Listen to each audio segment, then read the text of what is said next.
जय श्री गणेश दोस्तों, कैसे हैं आप लोग। हमारी आज की कहानी है पश्चाताप के आंसू। तो चलिए शुरू करते हैं आज की कहानी। अगर वीडियो अच्छी लगे तो इसको लाइक शेयर और चैनल को सब्सक्राइब जरूर कर लीजिएगा। चलिए शुरू करते हैं कहानी। सुबह के 9 बज रहे थे। अनु की छोटी बहन और बहनोई आए हुए थे अनु के घर पर।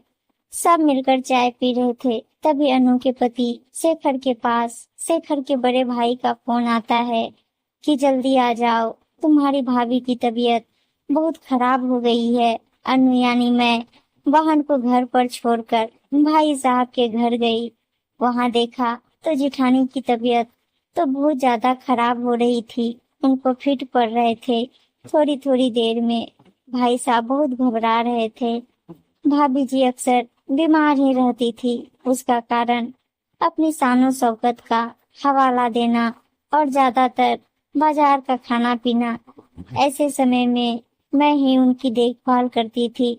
हालांकि वो मुझे बात बात पर ताने मारती थी। भाभी जी के 2 बेटे थे। बड़ा बेटा पुणे में नौकरी पर था और छोटा अमेरिका में पढ़ाई कर रहा था।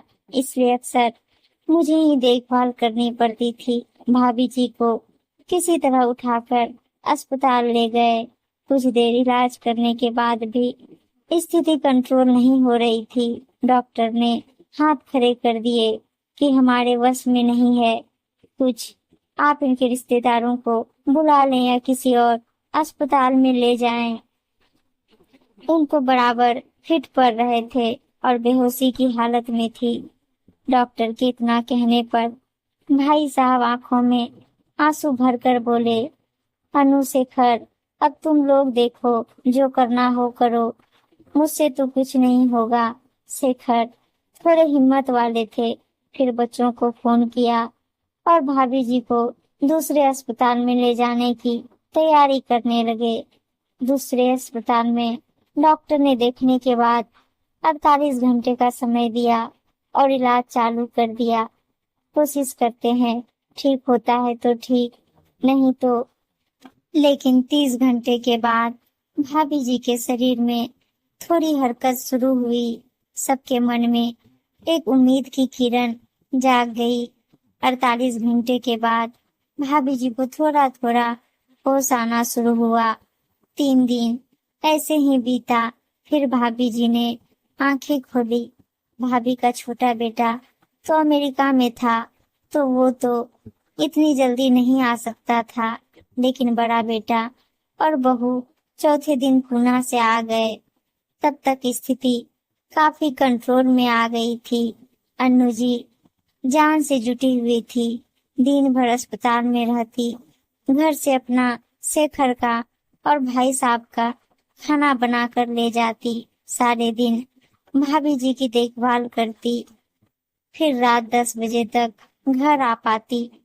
बेटे बहू के आने पर अन्नू ने सोचा, चलो अब थोड़ा आराम मिलेगा, बहू बेटा आ गए हैं। अन्नू भी इस भाग दौड़ से काफी थकान महसूस कर रही थी। लेकिन बहू अस्पताल जाती ही नहीं।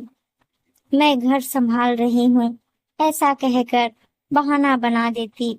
रात 9 बजे के करीब बेटा बहू जाते। आधा 1 घंटा रुककर वापस आ जाते।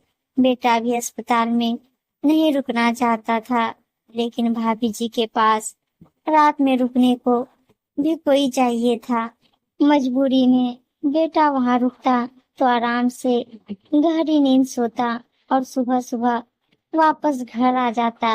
रात में भाभी जी आवाज देती तो वो उठता ही नहीं था। घर आकर अन्नू को फोन करने लगता कि चाची आप जल्दी से आ जाओ, मम्मी अकेली है, आप खाना के चक्कर में ना पड़ो, बाजार से खाना ले आएंगे। मतलब मम्मी के पास बहू तो बहू, बेटा भी नहीं रहना चाहता था। बेटा बोलता, अस्पताल का माहौल अच्छा नहीं लगता, दवाओं की महक आती है। अब बताइए, अस्पताल में किसको अच्छा लगता है। शाम को जब बहू आती थी तो मैं उसको कुछ बताती कि ये दवा देनी है या मम्मी की कंघी कर दो, कपड़े बदल दो, तो दूर खड़ी हो जाती थी कि चाची हमसे तो नहीं हो पाएगा, आप कर दो। फिर मुझे ही सब करना पड़ता था। अब भाभी जी को हल्का खाना भी बोला डॉक्टर ने देने को, तो वो भी मैं बना कर ले जाती। इतनी सेवा और देख रेख देख कर बगल वाले बेड पर जो दूसरी महिला थी, उन्होंने मुझसे पूछ लिया, कौन है ये तुम्हारी मम्मी है क्या? तो मैंने कहा नहीं, मेरी जिठानी है। तो वो महिला बड़े आश्चर्य से बोली, जेठानी?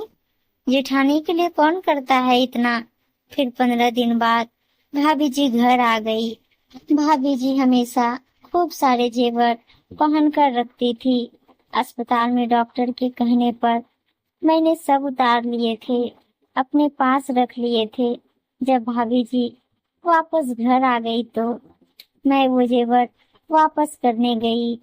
आंखों में आंसू भरकर जेठ जेठानी बोले, अनु, तुमने जो समर्पण भाव से भाभी की सेवा की है, वो अपने बेटा बेटी भी नहीं कर सकते।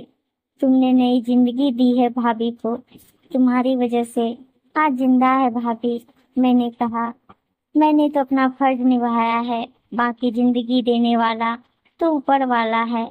हर समय मुझे नीचा दिखाने वाली भाभी की आंखों में आज पश्चाताप के आंसू थे। सच है, कब किसकी मदद से किसको नई जिंदगी मिल जाती है कोई नहीं कह सकता। इसलिए खुद के घमंड में दूसरे को नीचा मत दिखाओ। सब यहाँ एक ही हैं, सब इंसान ही हैं। उम्मीद है दोस्तों कहानी अच्छी लगी होगी, और अच्छी अच्छी कहानियां सुनने के लिए चैनल को सब्सक्राइब और वीडियो को लाइक शेयर जरूर कर दीजिएगा। धन्यवाद दोस्तों।